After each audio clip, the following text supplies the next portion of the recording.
Um, the last thing you want to listen to is me, but I have just one thing to say is that there's going to be a series of these lectures, or talks, should I say, organised by the Social Committee.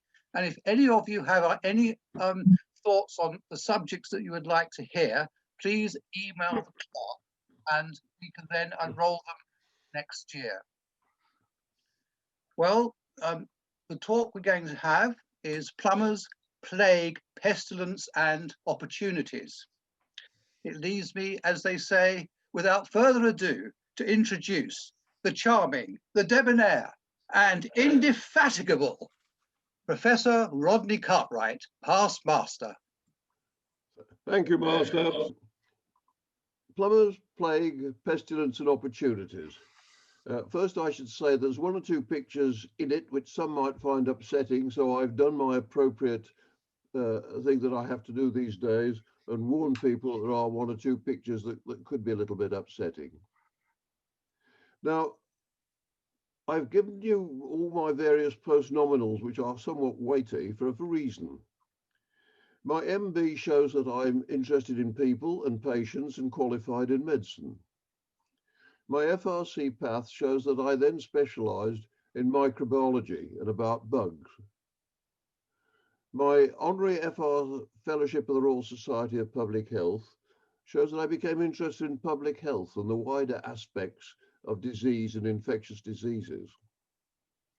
My honorary Fellowship of the Society of Public Health Engineer reminds me that keeping people safe requires pipes of various sizes. In plumbers, you might be interested in more in the sort of 15 millimeter, 25 millimeter copper pipes around your house, but equally, public health engineering requires very much larger pipes in the form of sewers and instruments of that nature. And then my honorary fellowship of the Chartered Institute of Plumbing and Heating Engineers reminds me that with plumbing in this world, we also think about heating engineer and ventilation, and that will come in to various aspects of my talk. My next slide, if I can get it to come up, is something that's going to occur throughout, because I'm going to go through various aspects of various plagues and pestilence since the plumbers came into existence, or plumbers company came into existence, but also consider how over the centuries these have been controlled. And indeed, it all comes down to a very simple basic diagram called the chain of infection. The bugs have to start somewhere, the source, bottom right. They can rest somewhere, a depot or reservoir infection. They've then got to spread. So they've got to be able to have a route of spread. And at the end of the day, there's got to be someone who can be infected. And that's what we call the chain of infection. Let's start at 1360, when a disease ranged among young men and children, being less fatal to women, causing 1,200 deaths out of 40,000 persons in the city of London. So to London. The disease was known as the English pestilence, and the cause remains a matter of debate. That reminds us that it was many centuries before we even knew that microbes existed. Then, of course, 5 years later, the mayor, recorder and alderman of the city of London decreed that no one of the trade of plumbers shall meddle with works touching such trade within the said city, or take, house, or apprentice, or other workman in the same, if he not be made free of the city. The start of our company. Well, let's go to the first really big problem that we had, and go to 1485, when the sweating sickness first unveiled its banners in England in the city of London on the 19th of September 1485, and that more than 15,000 were cut off in sudden death, as if by the visitation of God, many dying while walking. Now, this was thought to be due to a virus and had been brought over from the continent by French soldiers recruited by Henry VII for his army around the time of the Battle of Bosworth Field in 1485. So already we have an indication of transport of these bugs from one country to another. Let's go then to the plague, which you've all heard of. And here I've got showing the brown rat at the top, and then pictures on the top right showing how people died in the city in the streets. Bottom left, we've got the flea that spread it. Bottom right, what it was doing to people's hands, showing that it was called the Black Death, and you can see why. The center ellipse is cloth, because although we've always said about brown rats, it's increasingly become obvious that in many places the disease was spread by tailors, by the cloth, bolts of cloth being taken, which were infestated with fleas, being taken from one part of the country to another where outbreaks occurred. And indeed, at this time, we really didn't know what to do. And so if you go, we knew what the source was, bottom left there. We didn't really, it was thought to be fleas. We didn't really know. It was a big question. The importance of cloth, of course, is particularly in the village of Eyam in Derbyshire, where a tailor bought some cloth in from London and brought the disease into the village. And it's famous because the village isolated itself and many died. But it was the way in which they knew that they could isolate the problem and prevent it spreading. So we have the beginning of isolation. Now, the plague or Black Death is due to a bacterium, Pasteurella pestis, spread by the fleas from the black rats. It's recorded that about 20,000 persons, 1/3 of the population in London, perished. And we think we have a problem now. So within the life of our company, we've had even greater problems. On the 9th of July 1563, plague having been already at work for several weeks, a commission was issued by the Queen in Council that every householder in London should at 7 in the evening lay out wood and make bonfires in the city and lanes, to the intent they should thereby consume the corrupt airs and fires to be made on 3 days of the week. This was thought to be an airborne spread of infection. We didn't know about the fleas. And the way of getting rid of airborne infection was to sterilize the air by burning and making bonfires. So people were attempting to control it. Unfortunately, they got the wrong thing. And you can see the graph shows that outbreak, quite a marked outbreak.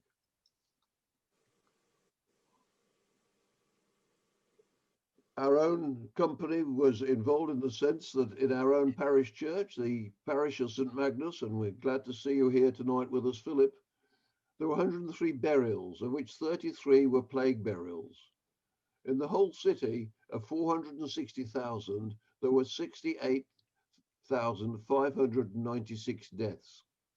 That is 15,000 per 100,000. And you've seen some of the figures per 100,000 quoted with the present coronavirus, but they're all maybe 1,000, 1,100, I think, is the top per 100,000. Nothing like the amount of people who perished in the Great Plague 1665.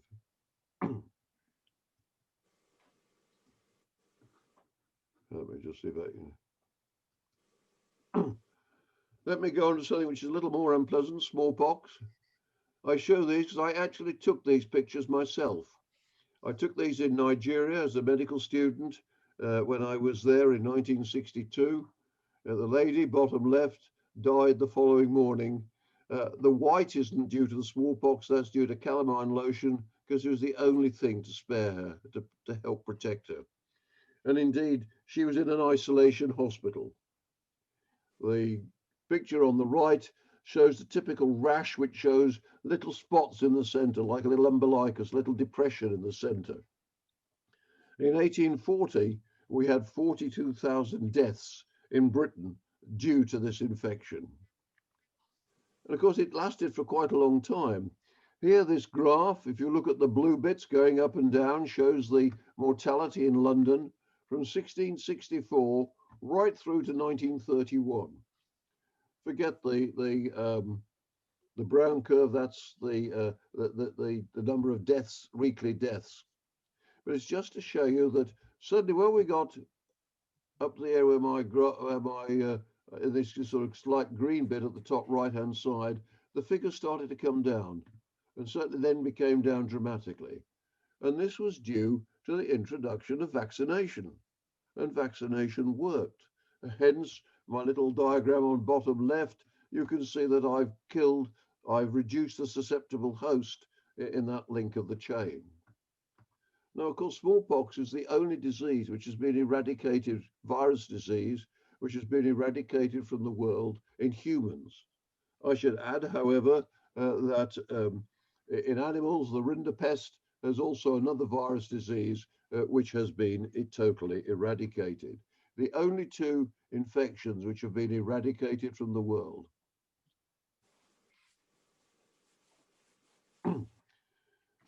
Let us remind ourselves that, in fact, it was Jenner who recognized the importance of cowpox in protection. And here we've got an inquiry into the causes and effects of it in Gloucestershire in one of the many books that's in my bookshelf.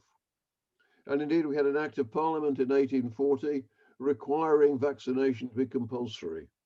And here you can see someone has got a vaccination scar, one which someone I had vaccinated a few years ago when we had the outbreak which related to the London School of Hygiene and Tropical Medicine in 1973. Now a disease which we can only hear about historically, fortunately. But it's something that, again, that afflicted very many, and all, of course, affected many plumbers during the life of our company.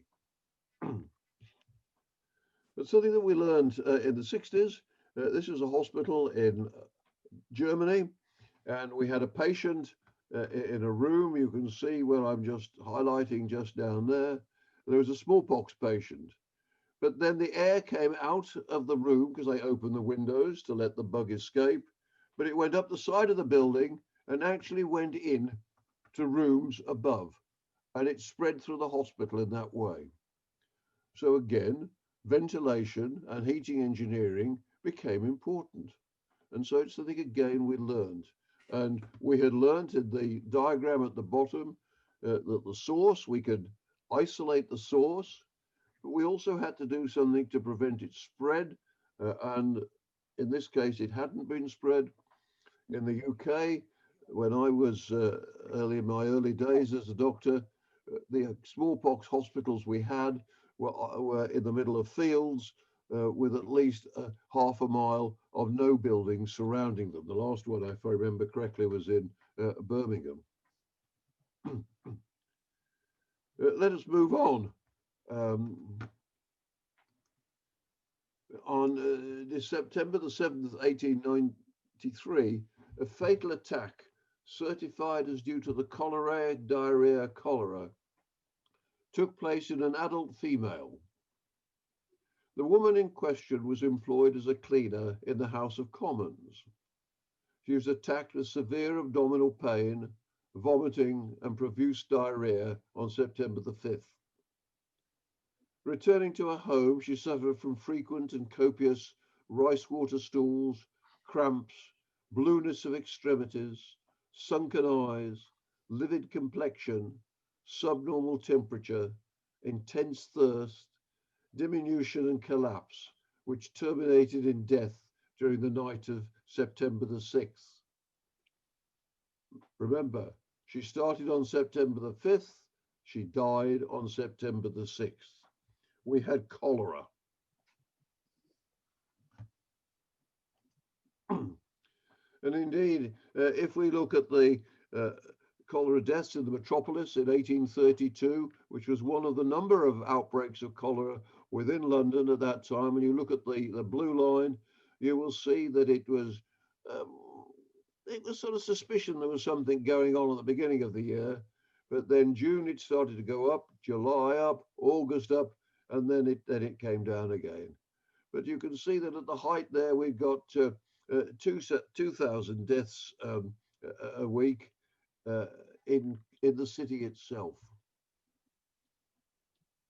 And indeed, if I go to another one of the outbreaks in 1849, the dark blue shows where cholera was in London. A disease which many of us probably wouldn't imagine as it was a disease in the UK, but it certainly was then. Oh, let me go back one. it didn't just occur in London. Here in Exeter, in the Thomas Shapter's book on cholera in Exeter of 1832, we can see bottom left where they were burning barrels of tar in the streets, showing again that they thought it was spread through the air. Although there was a suggestion at that time, bottom top right, where water, which is the water supply, remember that people at that time didn't have taps in their houses, and they collected water from this fountain. And you can see them collecting it there. It was later shown that the water from that fountain was drawn from the River Exe, just below the outfall of the sewage that what occurred. So we were collecting sewage contaminated water. There are two famous people involved in cholera at that time. This is John Snow, famous for the Broad Street pump. And indeed, there's a pub, the John Snow pub in Broad Street to this day. And he had shown by looking at a map and the top right, the right-hand side, the squares show the houses and the number of cases in various houses. And he showed that the cases occurred in houses that drank water taken from that pump. A lot of the fluid for the other houses came from the local brewery where people worked. And he thought, there's something wrong here. This pump is cause of infection. Now, he was a doctor, he was an anaesthetist and an epidemiologist, but above all, he was practical. He thought, how do I stop the pump? So he unscrewed the pump handle. And if you take the pump handle away, you no longer can pump the water. So he had realized that the pump and the water was probably a depot of infection, although of course the source was a human who contaminated the water. And he stopped that by removing the pump handle. Perhaps a very early plumber. But the other was the big plumber, Sir Joseph Bazalgette. Now, he didn't get involved in building sewers in London because of cholera. He got involved because of the almighty smell on the Thames, the great stink, when sewage going into the Thames was such that it really was uninhabitable. And Parliament, who could no longer meet for a time because of the smell, put out a request for someone to start looking at this, and Sir Joseph Bazalgette won the job, and he built the first sewers of London, the first big bits of what I call real good plumbing. And here you can see the sewers being built and indeed still in use today.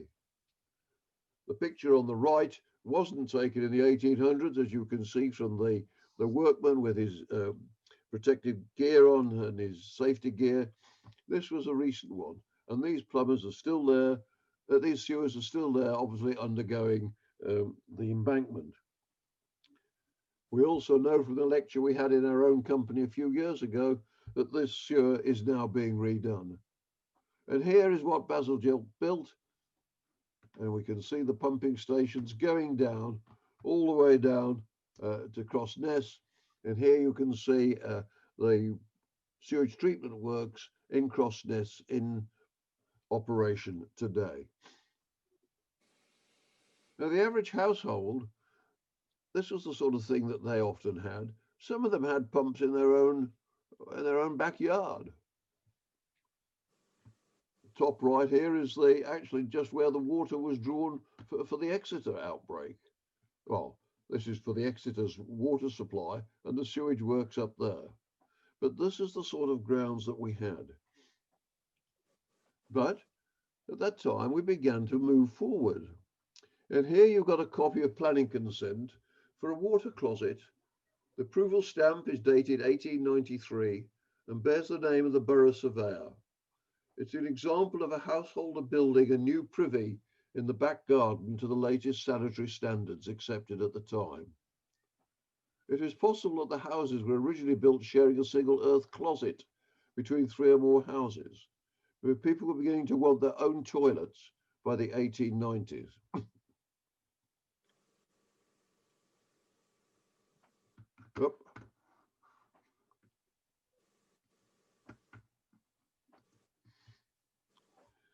The result of those works was that cholera ceased to be a problem in London at the end of the 1800s.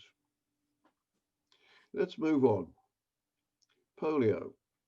Some of you will remember from your youth the stories of poliomyelitis or being kept away from school because of polio, and of course people having to go into iron lungs.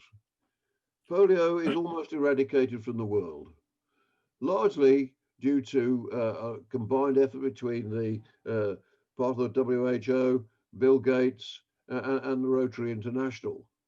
And indeed, this is something that the other important thing, of course, is water, sanitation, and hygiene, the WASH campaign of WHO, something that requires plumbers throughout the world and the developed world, especially our own company, in the sense that we support Village by Village, which helps build water and hygiene facilities within villages in Ghana. And it's part of our charity, an exciting company project that's been approved by court and supported financially by our trustees, and is continuing in partnership with the charity Village by Village. So not only the plumbers supporting it, but also it is requiring plumbing to be put in to actually take it into being. Now, in October 1920, the Chief Medical Officer of the UK reported on one of the great historic scourges of our times, a pestilence which has affected the well-being of millions of men and women and destroyed more human lives in a few months than did the European war in 5 years, carrying off upward to 150,000 persons in England and Wales alone. And of course, we're talking about the influenza outbreak of 1918-19, and you can see the couple of chest x-rays at the bottom with showing pneumonic lesions, this sort of white fluffiness there, and that's an electron microscopy of the virus itself. And in that report that published by the Chief Medical Officer, we have pictures of people dying of influenza, and here you've got the coloured drawings from that time. The top one, the top picture shows very much the blueness or the cyanosis, and the bottom one, the lividness and the redness of the fever. I just want to leave this, put this into your mind. This was the outbreak pattern of deaths in 1918, 1919. This sort of almost triphasic one, a little blip up, a big blip up. Oh, thank goodness we're getting better. But then 1919, a big blip up. Something that I know is being very much considered at the moment by those involved with the coronavirus. Interesting again here, this was a disease that affected younger people, not the middle-aged so much, and the older people. With the coronavirus, of course, it's the older age group that are primarily affected. Our company was involved in the only one of our liverymen Aubrey Charles Finch Hill, who died in active service in either World War, died on the 24th of October 1918. He was in the Air Flying Corps and became in the Royal Air Force, and he's buried at the British Cemetery at Filièvre. And a couple of years ago, the present Renter Warden Paul Nash and myself visited his grave on the occasion of the Remembrance Sunday, and that's Paul and myself representing the company at that grave, representing the company for someone who died of influenza. He didn't die of wounds, but he was on active service. So many young people died, or young men, and one of the reasons was, of course, we crammed them together. This is pictures of troop ships coming across from America. Now, if you want a virus to be spread, that's spread through breathing in, the best way is to put people in a big tin box, crowd them in, and then set sail for 3 weeks. And again, here we see, we managed to give the virus all sorts of encouragement. It came onto board, perhaps one person who was infected, It spread around the ship. It was spread in the air. There were no ways of preventing it spreading, no immunization, and we had a large outbreak. Staying with diseases that spread through the air, we got a Legionnaire's disease. Now, people often think of Legionnaire's disease when you're going on holidays abroad. Indeed, there have been huge outbreaks in hotels abroad. But of course, we've had big outbreaks in this country. We had one on the BBC, and of course, we've had the one in the West End in 2001. And then, of course, we had SARS, which again was spread through the air and spread throughout the world because it came from Singapore and traveled across the world, especially to Canada, by airplane. World transport helps the disease spread. And of course, a lot of this is associated with air conditioning. Air conditioning, heating and ventilation, that's something that the wider family of plumbers get involved with, and had to make sure that the plumbing in this part of the world was being done properly, maintained properly, and that's a very important thing. Hotels, yes, here's one in Benidorm, and the top right shows some of the plumbing in a hotel in Benidorm that I looked at, and you'll see, if you look here, where I'm doing things now, that is in fact a dead leg. The water comes down the pipe there and then that way. But that bit's unnecessary. But it was there. And it gave a magnificent place for the Legionella to grow. They needed some good plumbers. At that time, the heat exchanger for the part of the central heating and hot water was this huge asbestos-lined tank here, which was later replaced by a more modern thing. So people had learned and taken the opportunity of disease to develop new things. Just a few more pictures showing some of the things that occurs or can occur associated with Legionella.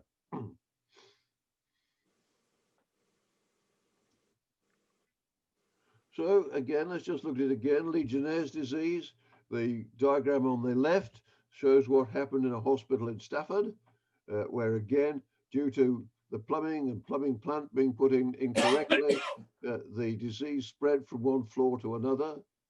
In SARS, in that large complex as well, again, it came down from one up 2 floors above through the plumbing. And then the smallpox that I've already mentioned. It required good attention to plumbing to control the disease. I should add that Legionnaire's disease is still with us, and here's an example, or the graph from the Health Protection Agency showing up to 2008, and still we get cases. It's interesting to remember that if you get Legionnaire's disease, there's still about a 10% of dying. Let's move on to the present, the coronavirus.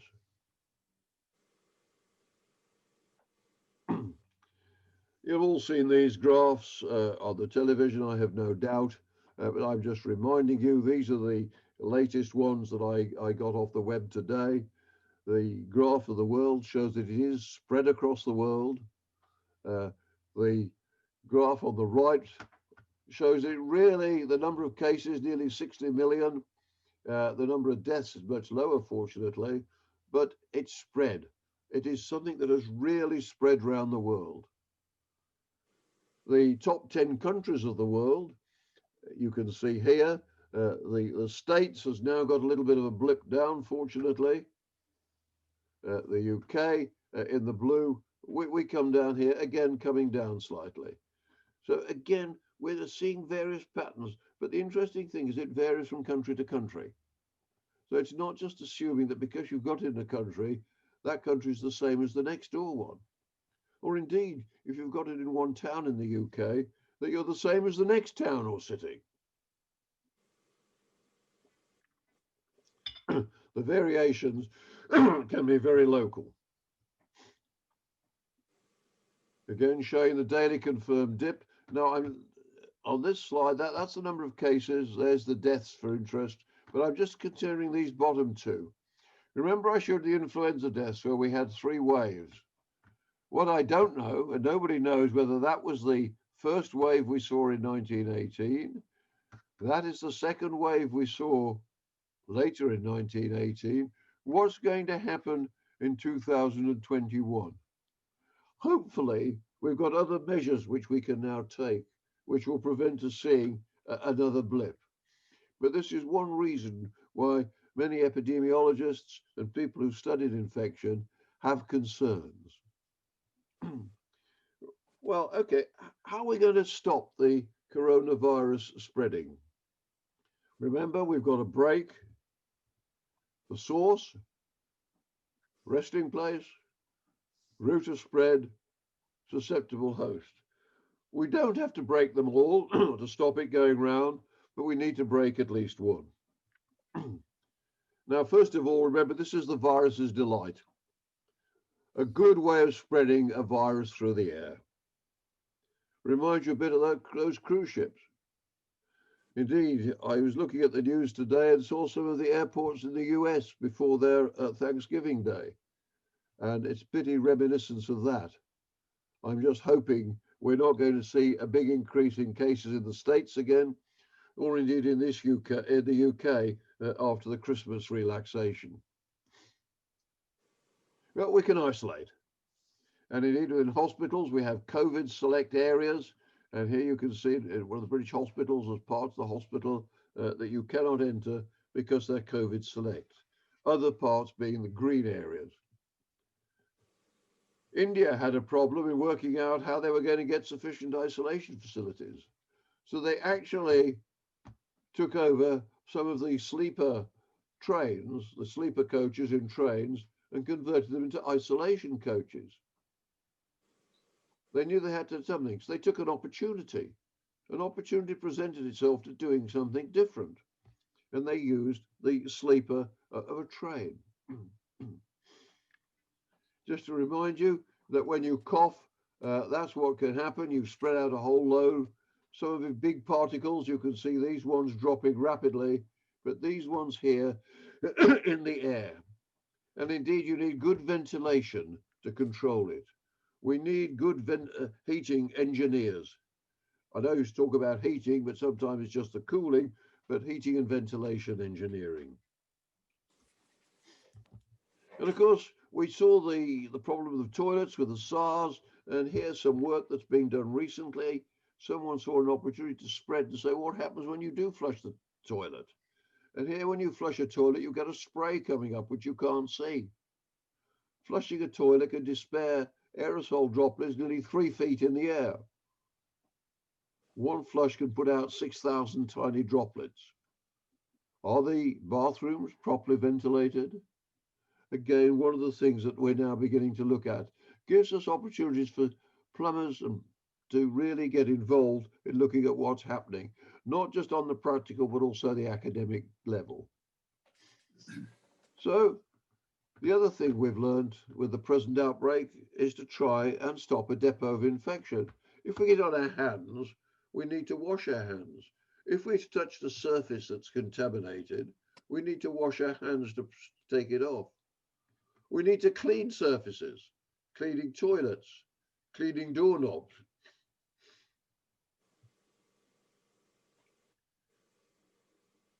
How is it spread? Well, through the air, yes. So the other thing to do is to keep people apart. And this is another way in which we can keep people apart and also to stop it spreading, because we can wear masks. The reason we wear masks is to help break this link of the chain. We can wear them at that level, or if we're an intensive care unit, we have all sorts of PPE. And remember, we have the government's hands, face, space logo. What is it? Well, the source is controlled by space and self-isolating. Depot we break through washing our hands. The route of spread we stop by wearing face masks. It all fits in. A question mark there at that time, which of course is now being answered. We're nearly there, we hope. But It has to be safe. And indeed, although it appears to be safe at the moment, there will be some people who react to anything. Well, people who react if you drink too much water. There's nothing that someone won't react to. But it is often taken out of proportion, and it's got to be kept in proportion. The vaccine has got to be protective. We're talking about 96%, others 70%. It's first remembering there is no vaccine and no immunization that is 100% effective. We often think, well, because we've had a measles jab or a mumps jab, we're okay. Well, the majority of us are, but nothing's 100%. So we're going to learn as time goes on. We're also going to learn as to whether we will need second dosage. But I would say that as far as I can see at the moment, all that I've read and looked at, the possibility of having something that is effective for the population is extremely good.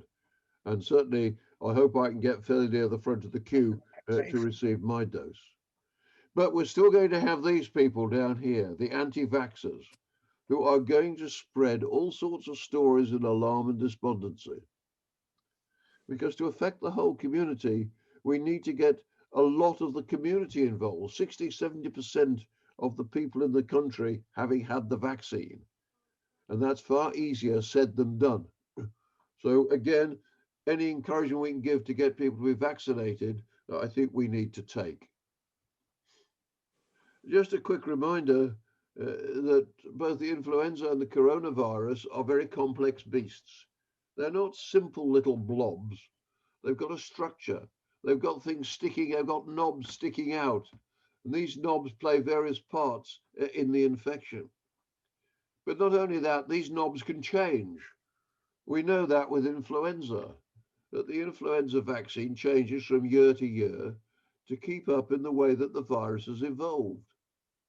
People often forget that bugs evolve as well as humans and as well as society. We all evolve. And it's the interaction between the two, between the human and the bugs in this case, which I find and have found so interesting. And these things we will need to keep in touch with. So finally, let's look ahead. Coronavirus provides opportunities for us to build a better future. Opportunities. We're going to get opportunities in plumbing as we know it. We're going to get them things like we're going to get opportunities in heating and ventilation, in plumbing, and perhaps looking at the way we control hot water and make sure it's safe. Schools have gone on the up since we've had the shutdown. People staying at home, more people getting scalded. We need to be able to way of working out how we can control hot water properly. We need it to be hot to control Legionella, but we don't need it to be too hot that it scalds people. Opportunities here. We've learned that taking water boxes out to the various parts of the world so people can be able to wash their hands. We took an opportunity in the company of actually taking on board Zoom. The picture there of a part of a council meeting, of a court meeting, and part of our company lecture the other day. There's all sorts of opportunities that infections provide. I think the important thing to remember, however, is that ever since our company has been in existence, we've had challenges from microbes, and we have survived.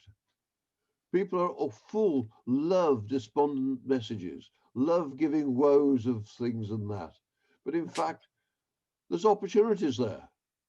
Some of them pure plumbing, some of them not pure plumbing, but nevertheless ones that plumbers can take. Let's take them so we can make the future a better world. Thank you.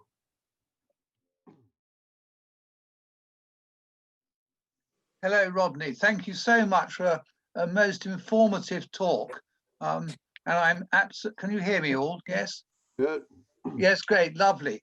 I'm going to open it up to the floor for questions, but I want to ask a question first, if I may.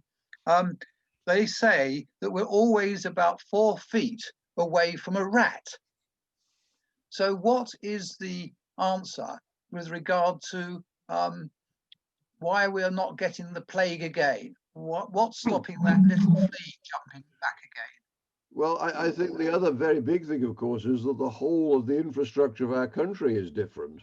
We've got the housing is different. The rats in many ways have had to learn to live differently, and they're not being spread. They're not in such large quantities on ships and things. And this is one way in which the the what am I talking about? The flea that spreads the plague needs to go from one warm person to another. It can go from rat Bees. to rat. It can go from rat to human. But if it gets cold, it dies out. It really doesn't become active. And so I think it's the fact that throughout the centuries, the whole of society has changed. The whole of our infrastructure, in public health infrastructure, improvements in housing, apart from the other aspects that I mentioned now, have improved and affected the way that those are transmitted and also survive. Does that answer your question, Master? I think, yes, it did. Thank you very much. Do we have any other questions from the floor, please? Yes, if I may. I've raised my hand. I don't know whether Adrian couldn't has see picked it. up. Rodney, thank you for that. That was fascinating. A great insight into viruses and diseases that we had to live with over the centuries. But I've seen a story, I don't know whether it's true, that the common cold is a form of coronavirus. If that is so, is this just another virus that we're going to have to learn to live with, and hopefully the vaccine will help to ameliorate the impact of it? Yes, I mean, we talk about coronavirus, but of course it's a whole family of viruses. Um, there's families of viruses. It's like saying that all the people in Britain are the same, but we're different, and there's different sort of subpopulations all acting differently. And indeed, because the way in which they do act differently, some have learned, and we have learned to develop a relationship with them, which is controlled. We've pretty well learned how to live with the common cold. I don't see the common cold changing. It's found itself a nice relationship between human and itself. It wants a successful virus or successful microbe does not kill the person it infects. It likes to grow in there and then spread. If it spreads hugely, that's one thing. But perhaps in a sense that's a disadvantage to it because we take ways of trying to combat it. But if it just causes a nuisance, we tend to put up with it. So it stays in the background. But remember, with the common cold, there's an awful lot we still don't know. Is it temperature that occurs more in the winter than the summer? We really don't know. We really don't know how many strains of the common cold there are. But I think it's going to be one of those diseases that are with us. And indeed, there are a lot of diseases that I suspect have been with us for centuries and will be continue to be with us for centuries. Thank you. More questions, please. What I would like to say, whilst we're waiting for questions to come through, I'd like to go back to John Snow. And that's a very interesting thing because he was one of the people like Florence Nightingale who set up statistical analysis on health matters. And one of the things that he did, which was really interesting, was to work out that the people that were drinking beer from the local brewery weren't dying, but those people that were drinking from the well were in fact dying. But the authorities wouldn't listen to him. And it only came about by a woman that lived in Hampstead that wanted the sweet water of the pump in Broad Street. And she took this water, and that water, interestingly enough, caused her to have cholera and die. And through that action, the authorities took notice, and that is when they took the action to stop the pump and lock it up. Mm. It's always worth remembering that authorities have a different point of view often than certainly the medical and scientific community. Still occurring today. Absolutely. May I ask a little question, please? Of course. The research, Rodney, I've thoroughly enjoyed the talk, so well done. The research that I've done over the lockdown period, because I've had to fill my time somehow, which I looked into plagues of all sorts, seemed to indicate that where you have communities without any form of obvious vaccination or immunization, that it comes back until eventually it's got sufficient people in the population to give what I gather the jargon is herd immunity. And so it will come back, and it will come back, and it will come back over the next 2 or 3 years, unless we can get sufficient people vaccinated. My prognosis for next year is that it's going to be much the same as this. Do you have that same view, or am I really pessimistic? I think the problem, Erica, is that the more I look at this, I suddenly find that this bug really hasn't really shown its true spots totally, and we don't exactly know what's going to happen. I think if we can build up, as I said, I think one of the problems of getting up to 60% of the population vaccinated to produce a vaccine-induced herd immunity, there's so many factors. Is there going to be sufficient vaccine? Are we going to be able to get it out to people? Are people going to actually accept it? Because a lot of the population will not accept a vaccine. And until we do, I think you're right, we're going to see cases, but I think we're going to see pockets of cases rather than huge outbreaks that we're getting at the moment. And of course, then we'll be left with the problem of saying, if you get a good pocket of an outbreak, how far do you have an exclusion zone of having increased lockdown? So I honestly can't answer. I thought I could answer some of these questions earlier on in the history of this particular virus, but the more I go into it, I'm never quite sure. I mean, I know of no infection where we have learned so much in such a short time. Remember, we weren't really talking about it 12 months ago, yet now the amount of information is overwhelming. Why were we so lackadaisical in the past, Rodney? Sorry, why did we? Why were we so lackadaisical in the past?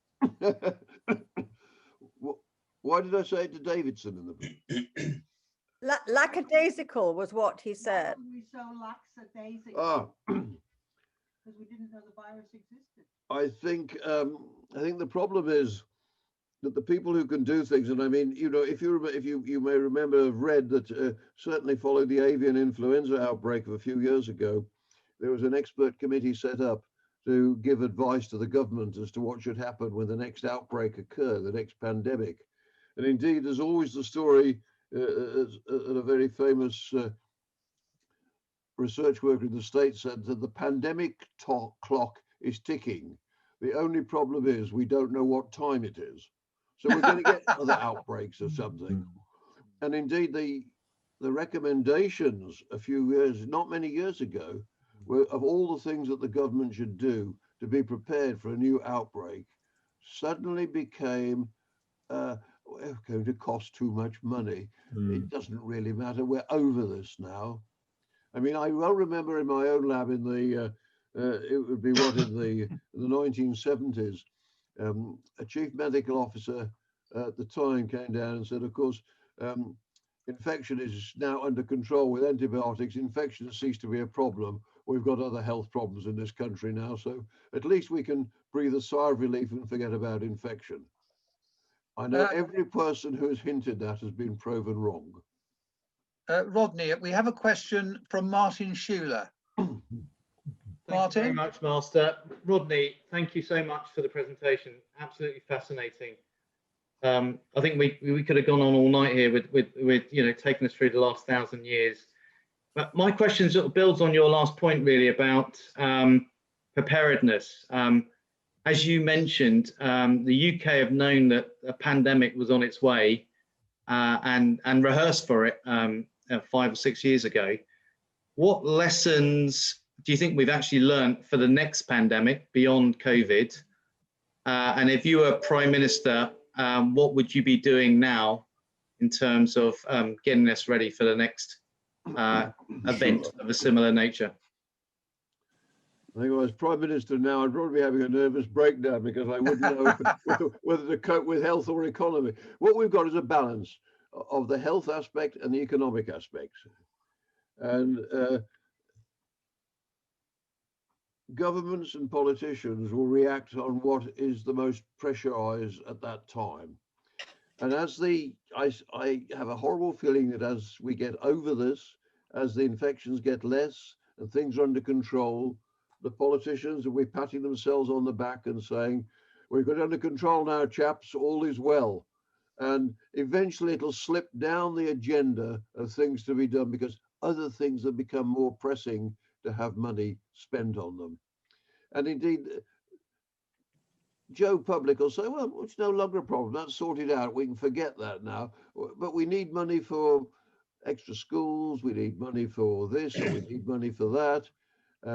So I have a horrible feeling that although I would like to see a proper background system built there to set up, and I mean, indeed, I grew up in what was then known as the Public Health Laboratory Service, which was developed during the war and post-war years and became the world's leading authority or leading example of how a nation can have a system of labs spread around the country, looking at infections and controlling them and doing it. That was dismantled when it was said infection is no longer a problem. And we've seen that since then. We've had Health Protection England, UK, Health UK, we've Public Health England, and now there's another one coming along. They're changing their mind. So hopefully I'd like to see lessons have been learned, but in reality, I'm not sure human nature is as good as that. Thank you, Rodney.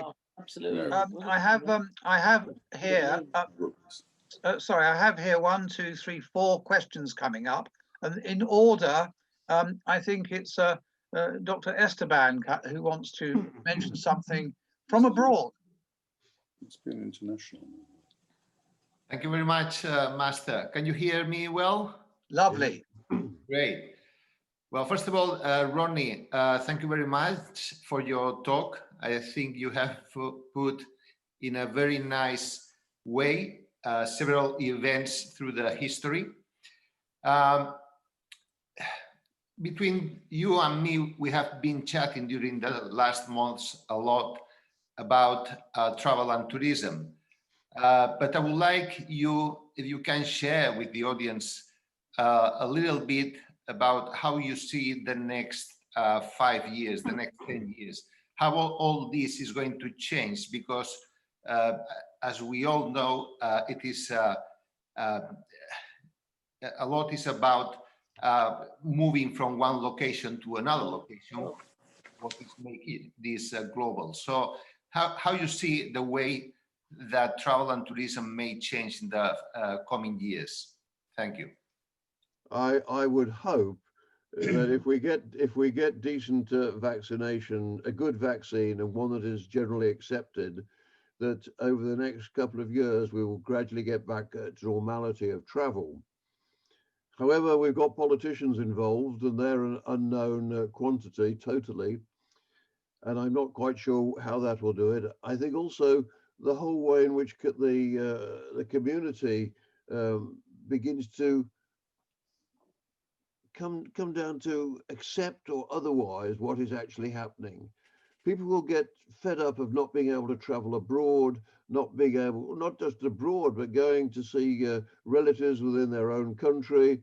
They will say, I've had enough of this.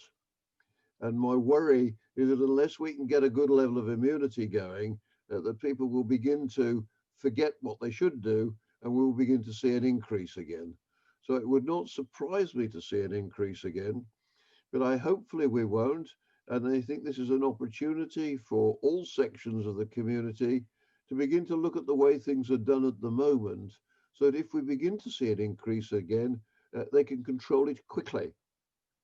You mentioned hotels. So if a hotel has a guest there who becomes ill, they need to have good facilities and good procedures in place to actually isolate that guest so that it doesn't spread to other guests. So there's a lot of challenges and opportunities which I think we need to take. What will actually happen? I haven't got a crystal ball. Well, thank you, Rodney. That's most informative. We have a question from Graham Setterfield, please. Good evening, all. Good evening. Thank you, Master. Can you hear me? Yes, lovely.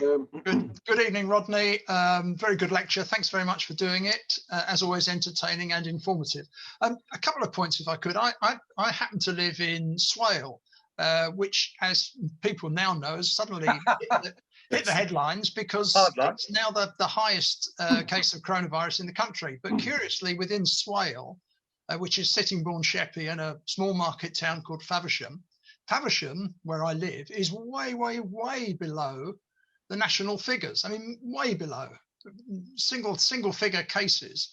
And what on earth is it that, I've got two questions. This is the first. Sorry about that. What on earth is it that creates that sort of disparity in what is, you know, small towns just a few miles apart, with people interchanging between them? And if I may, Rodney, second one, which has intrigued me since I read it last week.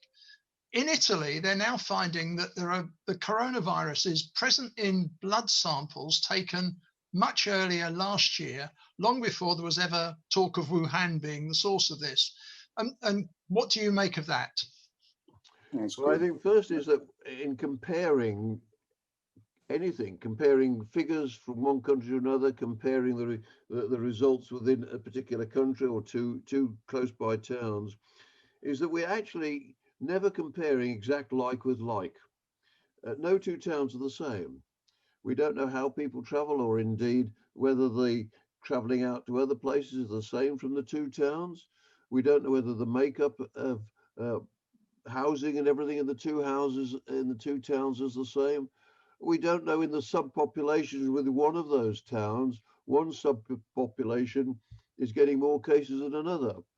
And this is the one great difficulty. We're often comparing without realizing we're not comparing like with like. It's like comparing death rates. In one country, the death rate due to coronavirus might be because the word coronavirus appears on a death certificate. Another country might have got it because they had a clinical illness that sounded like and looked like coronavirus. And trying to actually ascertain, are you comparing like with like, is extremely difficult. So we have to often go to broad patterns. And indeed, the broad patterns I showed with the three curves of the influenza, I was not interested in the numbers. I was just looking at the broad pattern. It didn't really matter whether those deaths from influenza had been measured by what occurred on the death certificate. It couldn't have been due to the virus isolated because we couldn't isolate the virus in 1918-19. So again, it's comparing like with like.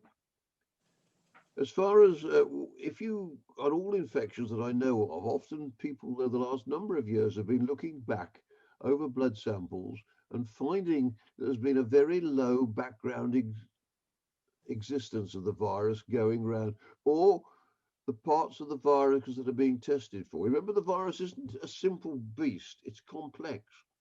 And the test for its presence in antibodies may test for some of the antibodies, but not others. Some of the bits of the virus, but not others. Now, what we also know from Italy especially, is that the virus is changing. The coronavirus is changing almost month by month. Little changes, but it's gradually altering its spots. And so it's not necessarily exactly the same, although it might be even 99% the same. And then there's the other big thing that we know that influenza and coronavirus spread is actually quite different. They're both spread through the air, but if you get flu, you like to spread it to the number of people around you quite well. If you get coronavirus, most people just spread it to one, maybe two other people. But there are super spreaders we've found with coronavirus, where some people manage to spread it to a large number of people within a short time. Why? I haven't got a clue. And again, I think this is one of the things that we're beginning to learn. So I can't give you an exact answer, Graham, but I mean, that's just some of my thoughts. Thank you. Thank you very much, Graham. I have a question from Kevin Wellman, please. Hello, Rodney. Hello, Kevin. Can I join everybody else in commending you on your presentation? I thought it was excellent. And I imagine lots of people will have difficulties getting to sleep this evening. So whether that's good or bad. My question really is homing in on, well, I'm mindful of the item you just mentioned about being very careful not to compare statistics from elsewhere, and even within counties or indeed countries. But I'm mindful also that in likes of China, they've had just over 4,500 deaths. In Hong Kong, they've had 108 deaths so far. Hong Kong, they believe they're now going through their third wave of coronavirus. And at the same time, since SARS outbreak all those years ago, there's been a greater insistence in Asia to wear face masks. And I just wonder whether you believe if the UK had adopted a policy to make face masks compulsory or mandatory, whether that would have helped to ease at least some of the COVID deaths and problems. I think that's an important point, Kevin. I mean, I think the one thing we've learned from this as well is that every country and often every municipality has actually taken slightly different precaution measures at different times. Remember, Sweden took one approach and the rest of Europe took another, but Sweden's now beginning to wonder whether they did the right thing. I think the people in Hong Kong and Singapore were far more prepared for this because of the original SARS outbreak, so that they knew what helped there, and so they were very quick on trying to put those precautions into place. I think that as soon as you realise it's probably respiratory, there's a jolly good reason for actually getting masks on fairly quickly. But it's not just masks. What you have to remember is that masks is one way of trying to prevent the virus getting from one person to another, the route of spread.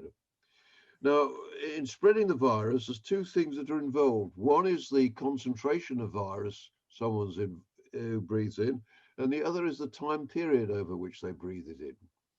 So if you have somebody who is there, who's breathing out a small amount, but is with you contact a long time, that's a better chance of spreading. Now, you can reduce the amount of virus coming out, well, the amount of virus spreading, not just by masks, but by, say, being in the garden, because in fresh air, you know, the best part of ventilation is called fresh air. And having windows open inside, having good ventilation is an extremely important thing. But the mask is another way of trying to stop that barrier or deflect. Of course, the mask also stops larger droplets dropping down onto a surface. They drop down into the mask. So it's multifactorial. But I think because it's multifactorial doesn't mean you do nothing. I think that if there's something that even helps a bit, little bits add up to do something. Yes. And every country, every place will have their own view as to what is best. And that's what we're seeing, and we're seeing. It'll be interesting to see that in 10, 20 years' time, perhaps someone in 50 years' time will have the report of the chief medical officer, like on my bookshelf, I've got the one from 1918-19, who will look back on it and look at the lessons that were learned and those that really worked and those that really didn't.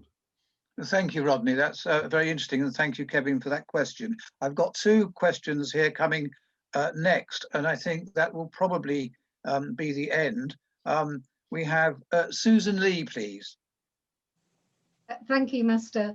And thank you to Rodney, as usual, a very interesting and informative talk. Mine is a sort of double question. You mentioned the potential for spread by aerosols from toilets, and we know that COVID-19 has been found in feces and in drains. So the first part is, do you think that we take the potential for spread of infection from drains and from toilets seriously enough?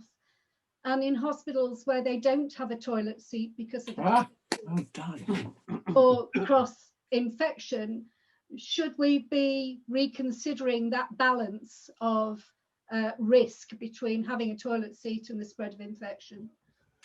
I think we should always take an opportunity to relook at things, and including that's certainly one of them. I mean, the fact that we can isolate a virus in feces and everything comes to me as no surprise whatsoever. I mean, you fill your upper respiratory tract full of a virus and something's going to go down through your gut, and providing it doesn't get destroyed in the process.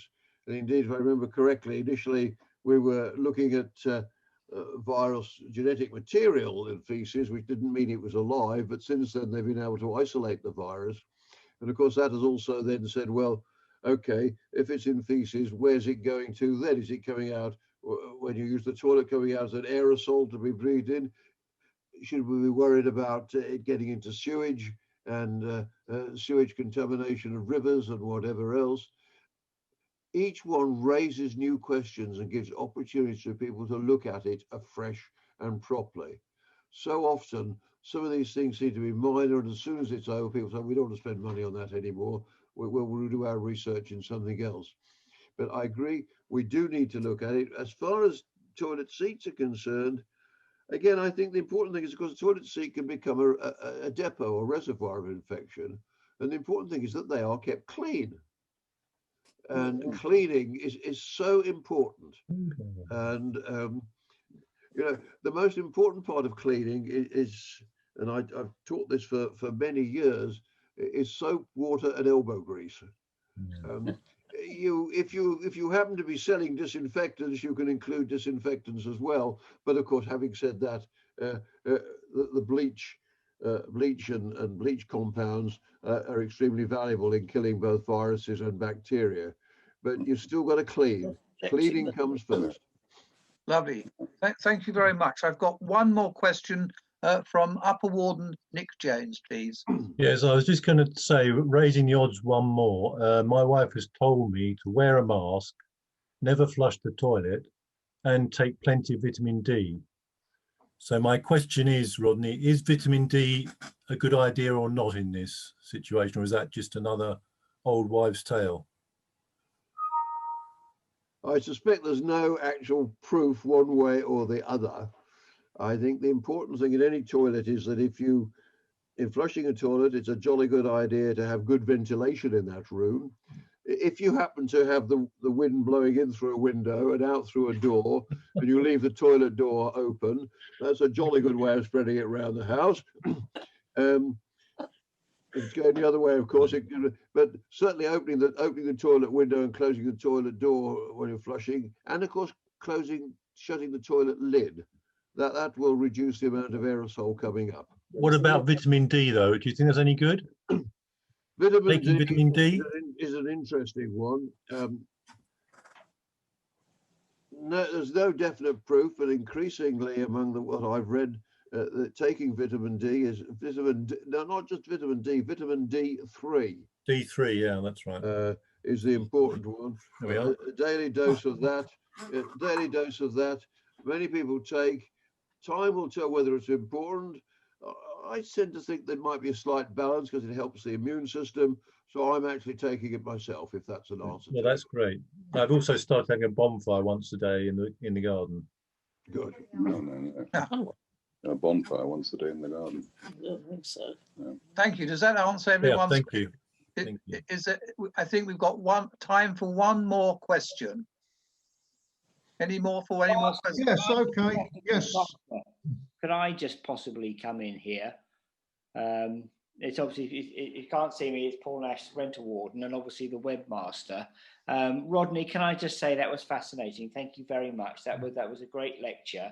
I'm delighted to see so many members of the company who have joined in to watch this lecture. But I particularly want to just mention, I'm not sure if everyone is aware, but I'm sure you're aware, Esteban, who has asked a question. Esteban Delgado is one of our international members who's called in from the Balearic Islands, no less.